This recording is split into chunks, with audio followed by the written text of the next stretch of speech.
जी, आज मैं लौकी का शरबत बनाने जा रहा हूँ। जिस्म के जहरीले मादों को खारिज कर देगा, मोटापे को ख़त्म करेगा, क़ुव्वत मुदाफ़ियत को बढ़ाएगा और कब्ज़ के लिए बहुत फ़ायदेमंद है। जिन लोगों का यूरिक एसिड बढ़ा हुआ है उनके लिए आज का ये शरबत एक तोहफ़ा है। सिर्फ 7 दिन इस्तेमाल करें, उनका यूरिक एसिड नॉर्मल हो जाएगा। बहुत कमाल का शरबत है और मुझे यकीन है कि आज से पहले आपने लौकी का शरबत नहीं बनाया होगा। इसमें क्या चीज़ कितनी डलनी है ये आपने तफसील के साथ नोट फरमा लेना है। बिस्मिल्लाहिर्रहमानिर्रहीम। लाखों करोड़ों अरबों दुरूदो सलाम आप सल्लल्लाहु अलैहि वसल्लम पर और आपकी आल पर। अल्लाह ताला आपको खुश रखे। मैं हूँ तारिक जावेद, आप देख रहे हैं दादा तारिक रेसिपीज़। आज जो मैं आपके लिए रेसिपी लेके आया वो लौकी का शरबत बनाएंगे। बहुत कमाल का शरबत है। आइए अपनी रेसिपी की तरफ चलते हैं। मैंने आधा किलो लौकी ली है और इसे अच्छे तरीके से मैंने 3 से 4 पानी से धो लिया है, क्योंकि जो इसके छिलके हैं इसमें बहुत ज़्यादा ग़िज़ाइयत है। इस शरबत में हम इसके छिलकों का भी इस्तेमाल करेंगे। जो इसका डंडल है ये भी बहुत कीमती है, इसका भी हमने इस्तेमाल करना है। आपने इसे ज़ाया नहीं करना। ये आधा किलो मैंने 500 ग्राम ये मैंने लौकी ली है और इसकी हम कटिंग कर लेंगे। इसका पिछला हिस्सा ये थोड़ा सा रिमूव कर देंगे और इसे आपने ऐसे गोल काट लेना है। और गुर्दों के लिए बहुत फ़ायदेमंद है। गुर्दे की पथरी को ये तोड़ के रख देगा। इतनी जिन लोगों का यूरिक एसिड बहुत बढ़ा हुआ है तो आप ये इस्तेमाल करें, उनका यूरिक एसिड बिल्कुल नॉर्मल हो जाएगा। आपने इसी तरह गोल काट लेना है और ये शरबत बहुत ही कम वक्त में और बहुत ही कम बजट में ये बनने वाला आज का शरबत है। ये सिर्फ 40 रुपए की मैं लौकी ली है और उससे आज मैं शरबत की आपको रेसिपी दे रहा हूँ। जी, मैंने तमाम लौकी को काट लिया गोल शेप में। अब इसे मैं एक तरफ रखूँगा। जी, चूल्हे की फ्लेम को मैंने ऑन कर लिया है, ऊपर कढ़ाई रख ली है और आँच को रखा मैंने मीडियम। 1.5 लीटर पानी इसमें डाल दूंगा। बिस्मिल्लाह। और जो हमारी लौकी है ये मैं इसमें डाल दूंगा। और इसे मैं मीडियम आंच पे 10 मिनट के लिए अच्छे तरीके से कुक करना है, ताकि ये सारी ग़िज़ाइयत ये लौकी की इस पानी में आ जाए और ये जो लौकी है ये थोड़ी सी सॉफ्ट हो जाएगी। जैसे ही पहला उबाल आए फिर आपने टाइम नोट करके आपने 7 से 8 मिनट इसे उबालना है। और जैसे उबाल आता है फिर आगे क्या करना फिर मैं आपको बताता हूँ। अब ये मैं ढाँप के रखूँगा और 7 से 8 मिनट के बाद मुझे ढाँप के रखे हुए पूरे 8 मिनट हो गए हैं। अब इसका ढक्कन उठा के चेक कर लेते हैं। ये लें जी, हमारे बेहतरीन ये लौकी कुक हो चुकी है और इनका तमाम अर्क जूस इस पानी में आ चुका है। अब मैं चूल्हे की फ्लेम को मैं ऑफ करूंगा और इसे मैं ठंडा करूंगा। ठंडा करने के बाद क्या करना है फिर मैं आपको बताऊंगा। शरबत में मैं गुड़ का इस्तेमाल करूंगा। आपने चीनी की नहीं इस्तेमाल करनी, इसमें गुड़ का इस्तेमाल करना है।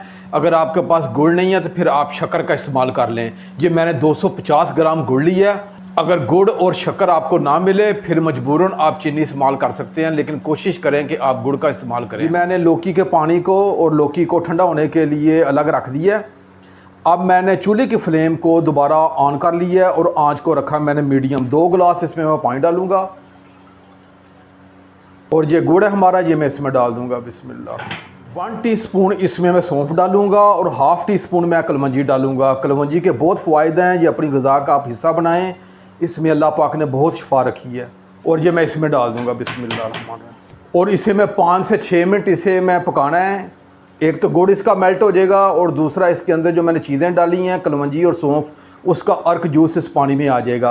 और जैसे ये गुड़ मेल्ट होगा तो ये हमारे पास अच्छा सा एक कवाम शीरा तैयार हो जाएगा जो हमें शरबत के लिए चाहिए। गुड़ को पकाते हुए 5 मिनट हो गए हैं। इसका गुड़ मुकम्मल मेल्ट हो चुका है और इसके अंदर जो सौंफ कलवंजी हमने डाली थी उसका अर्क जूस भी इसमें आ चुका है। चूल्हे की फ्लेम को मैं ऑफ करूँगा और इसे मैं ठंडा करके इसे थोड़ा सा मैं छान लूँगा। जी, लौकी और लौकी का पानी मुकम्मल तरीके से ये ठंडा हो चुका है।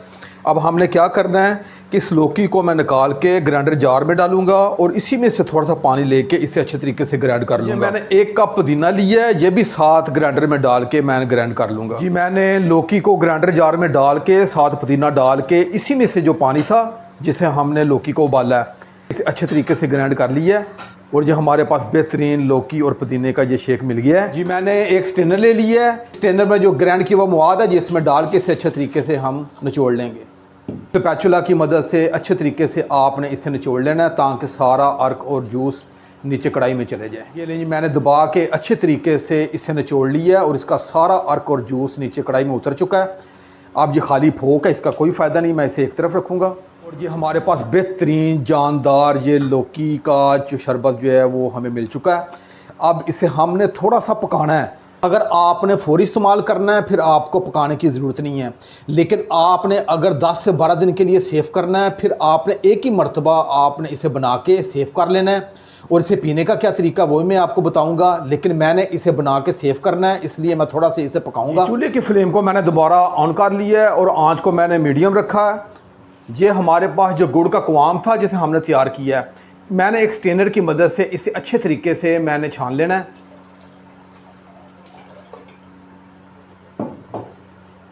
सौंफ कलवंजी थी, इसका भी सारा अर्क इसमें आ गया है। तो अब ये बिल्कुल फोक सा रह गया, इसे हम एक तरफ रखेंगे। इसे मैं अच्छे तरीके से मिक्स करूंगा और इसे मैंने पहले उबाल के साथ 5 मिनट के लिए इसे कुक करना है ताकि इसका कच्चापन मुकम्मल ख़त्म हो जाए। अगर आपने फौरी इस्तेमाल करना है फिर आपको पकाने की ज़रूरत नहीं है, आप फौरी इस्तेमाल कर सकते हैं, लेकिन मैंने इसे सेव करना है, इसलिए मैं रेसिपी आपको मुकम्मल तरीके से मैं दे रहा हूँ। आपने इसे 5 मिनट पहले उबाल के बाद 5 मिनट आपने पकाना है। जी मुझे अपने शरबत को पकाते हुए 5 मिनट हो गए हैं और अब ये ऊपर जो थोड़ी सी आपको झाग नज़र आ रही है, अगर आपने इसे सेव करना है तो इसकी झाग को आपने रिमूव कर देना है। इसका रिमूव करना बहुत ज़रूरी है अगर आपने सेव करना है। अगर आपने सेव नहीं करना तो फिर आप जैसे मर्ज़ी आप इसे इस्तेमाल कर लें, लेकिन मैं इसे सेव करना है तो इसे जो झाग है ये मैं निकाल दूंगा।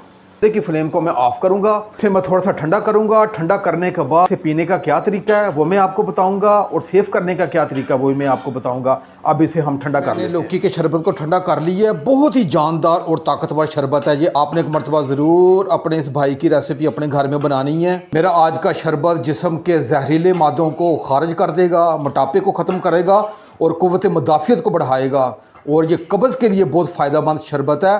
और जिन लोगों का यूरिक एसिड बढ़ा हुआ है उनके लिए ये एक तोहफ़ा है। सिर्फ 7 दिन इस्तेमाल करें, 7 दिन के अंदर अंदर उनका यूरिक एसिड बिल्कुल नॉर्मल हो जाएगा। बहुत कमाल का शरबत है और आपने इसे सेव कैसे करना है वो मैं अब आपको बता देता हूँ।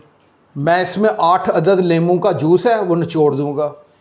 अगर आपने फौरी इस्तेमाल करना है तो फिर आपको लेमन का जूस डालने की ज़रूरत नहीं है, लेकिन अगर आपने सेव करना है फिर आपने 8 से 9 अदद लेमन का जूस वो डाल देना है। अगर लेमन नहीं है फिर आप सिरका भी डाल सकते हैं, खाने वाला सिरका, लेकिन कोशिश करें कि आप लेमन का इस्तेमाल करें, क्योंकि मैंने लेमन का इस्तेमाल किया। ये लीजिए मैंने 8 अदद लेमन का जूस निचोड़ दिया अच्छे तरीके से और इसे अच्छे तरीके से मैं मिक्स कर दूँगा।